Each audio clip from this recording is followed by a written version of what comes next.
Hello बच्चों।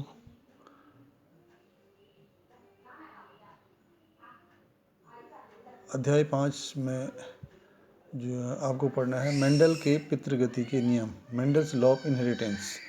Mendel ने पितृगति के 3 नियम दिए हैं। पहला है लॉ ऑफ डोमिनेंस, जिसको प्रभाविता का नियम कहा जाता है।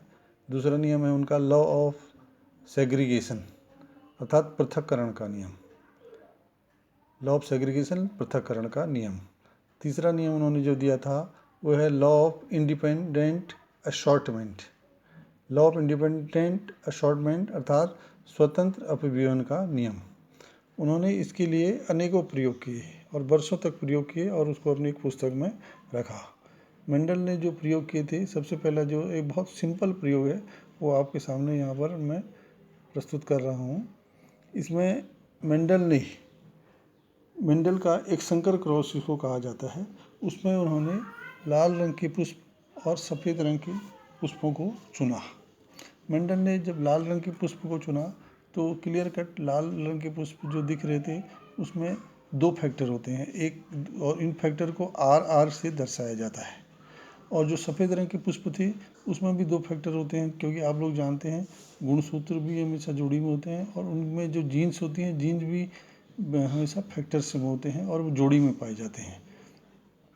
तो जो लाल पुष्प थे उसमें 2 प्रकार की जीन्स थी और दोनों जीन्स जो हैं लाल रंग के लिए जिम्मेदार थे। तो इस प्रकार लाल रंग के पुष्प में जब गैमेट्स बनते हैं तो लाल रंग के पुष्प में R और R ये 2 गैमेट बनेंगे, R और R ये दोनों प्योर लाल थे। उसी प्रकार जो सफ़ेद रंग के पुष्प थे उसमें भी 2 गैमेट बनते हैं, स्मॉल r और स्मॉल r के द्वारा यहाँ पर दिखाया गया है, जोड़ी में बनते हैं। तो स्मॉल r और स्मॉल r का मतलब है सफ़ेद पुष्प के फैक्टर या जीन्स। तो कैपिटल R अब इन दोनों पुष्पों में जो लाल पुष्प और सफ़ेद पुष्प है इनमें संकरण कराया गया, पर परागण कराया गया। तो पर परागण करने से लाल पुष्प और सफ़ेद पुष्प, लाल पुष्प का जो गैमेट प्राप्त होता है वो है R और RR और इसका स्मॉल r और स्मॉल r। इसके पश्चात जो लाल पुष्प का सफ़ेद पुष्प से जब क्रॉस कराया गया तो लाल पुष्प का जो जीन्स थी R कैपिटल R और इसकी स्मॉल r, इन दोनों के मिलने से जो पुष्प प्राप्त होता है वो कैपिटल R और स्मॉल r, ये लाल रंग का फूल प्राप्त हुआ। उसी प्रकार जो लाल रंग का इस सफ़ेद पुष्प से कराया गया तो ये भी प्राप्त हुआ, कैपिटल R और स्मॉल r, ये भी लाल रंग का फूल था। फिर दूसरा जो एक और गैमेट इसका बनता है ये कैपिटल R इसी स्मॉल r से RR इसके साथ कॉम्बिनेशन बनने से कैपिटल R स्मॉल r। तो यहाँ पर हम लोग देखते हैं कि कैपिटल R स्मॉल r सब में कैपिटल R स्मॉल r है, जबकि स्मॉल r जो है जिम्मेदार है सफ़ेद फूल के लिए, कैपिटल R जो जिम्मेदार है वो लाल पुष्प के लिए। लेकिन यहाँ ये प्रथम पीढ़ी में हम देखते हैं कि कैपिटल R और स्मॉल r जो पुष्प थे उनमें दोनों प्रकार की जीन थी, लाल रंग का गुण भी था कैपिटल R और स्मॉल रंग का गुण भी था कैपिटल R। तो लाल और सफ़ेद दोनों एक साथ थे, लेकिन ये गुलाबी नहीं हुआ, लाल कम और सफ़ेद थोड़ा सफ़ेद वाला गुलाबी हो जाए ऐसा नहीं हुआ, बल्कि ये पूरा का पूरा पुष्प लाल रंग के प्राप्त हुए। ये भी लाल का हुआ, ये भी लाल हुआ, ये भी लाल हुआ, अर्थात जितने भी फूल प्राप्त हुए प्रथम पीढ़ी में पर परागण करने से लाल और सफ़ेद पुष्प में सभी के सभी पुष्प लाल रंग के प्राप्त हुए। तो एक ये हमको निष्कर्ष प्राप्त हुआ, प्रथम पीढ़ी में all the flowers are in red colour. फिर इन लाल रंग के और सफ़ेद रंग के पुष्पों में जब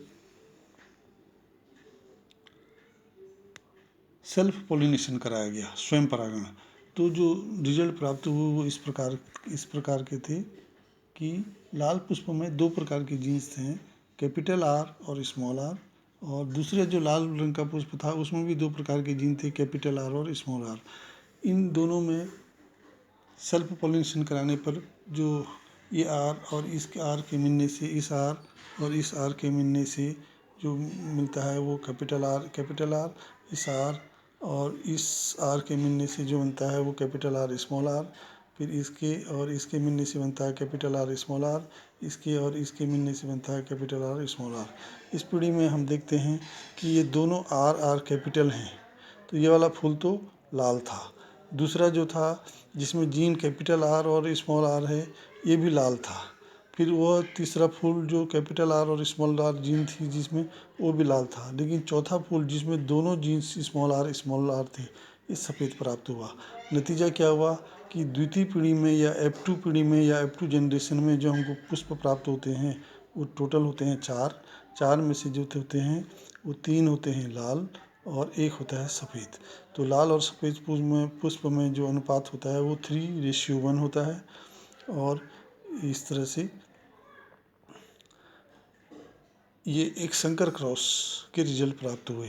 इससे हम ये जो प्रभाविता का नियम है इसको परिभाषित कर सकते हैं। परिभाविता के नियम के अनुसार प्रथम पीढ़ी में लाल रंग सफ़ेद रंग पर प्रभावी था, इसलिए लाल जीन जो कैपिटल आर से दर्शाई गई है वो जहाँ जहाँ भी उपस्थित है लाल जीन सफ़ेद पुष्प पर प्रभावित होने के कारण सभी पुष्प लाल प्राप्त हुए। द्वितीय पीढ़ी में जो कैपिटल आर दोनों लाल रंग की जीन थी वो तो लाल पुष्प प्राप्त हुआ। इस कैपिटल आर ये जो है प्रभावी होता है स्मॉल आर पर, इसलिए ये भी लाल हुआ। ये कैपिटल प्रभावी होता है इस स्मॉल आर पर, ये भी लाल हुआ। लेकिन यहाँ पर दोनों स्मॉल आर हैं तो यहाँ पर कोई प्रभावी नहीं होता है, इसलिए सफ़ेद पुष्प प्राप्त हुआ। प्रथम पीढ़ी में प्रभाविता का नियम अर्थात लाल रंग का पुष्प सफ़ेद रंग के पुष्प पर प्रभावी है, इससे निकला प्रभाविता का नियम। दूसरा है पृथक्करण का नियम। मेंडल ने अपने प्रयोग में देखा कि द्वितीय जनरेशन में स्वयं परागण कराने के बाद लाल और सफ़ेद रंग के पुष्प अलग अलग प्राप्त होने लगते हैं। तो इससे हमें यह पता चलता है कि ये जीन्स एक दूसरे के साथ रहने पर प्रभावित तो होती हैं परंतु फिर ये अलग भी हो सकती हैं, इसलिए इससे आधार पर निकलता है पृथक्करण का नियम। तीसरा है स्वतंत्र अभिव्यवन का नियम। सभी जीन्स आपस में एक दूसरे के साथ रहने के बाद भी वे आपस में पूर्णतः मिलती नहीं हैं या उनके स्वतंत्र अस्तित्व पर कोई प्रभाव नहीं पड़ता है। वो अलग हो जाने पर फिर से अपना प्रभाव स्वतंत्र रूप से दर्शा सकती हैं, जिससे कि हमको एक सफ़ेद पुष्प जो प्राप्त हुआ उससे प्राप्त हुआ है। तो इस तरह से ये मेंडल के पितृगति के नियम की पुष्टि सफ़ेद और लाल पुष्प के प्रयोग के द्वारा कंप्लीट होती है। Okay, thank you.